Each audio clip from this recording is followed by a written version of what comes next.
one chat GPT request that's the equivalent of pouring out.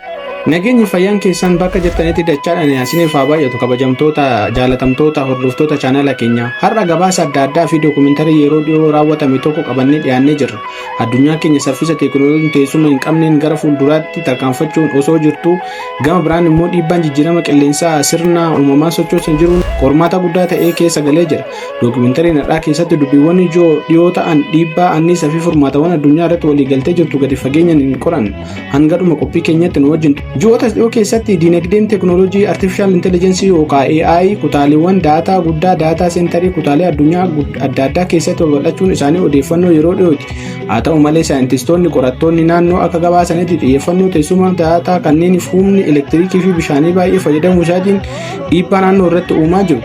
Kunniin mariiwwan teessuma diiladdunyyaa yeroo dhiyoo keessatti mata duree ijoo ta'ee dhiyaateera. Haaluma kanaan gabaasota as dhiyoo ba'aniin dhaabbileen gurguddoon teekinooloojii mootummoota addunyaa waliigaltee haaraa uumuudhaaf sochii gochaa jiruun isaaniitti ni himamu. Innis humni anniisaa deebi'ee haaromu yookaan renewable energy akka humna aduu bubbee fi qofatti fayyadamuudhaan dhaabbilee kanneen dirqama gochuu akka ta'eera.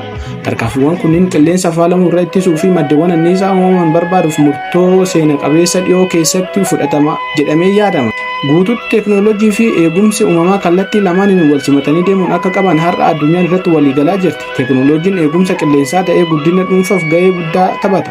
Kabajamtoota hordoftoota keenya dookumentarii gabaabaa guyyaa har'aatiif kanuma qabannee dhiyaannedha. Yaada fi ilaalcha keessan koomentii yookaan kooment seekshinii irratti nuuf barreessaa.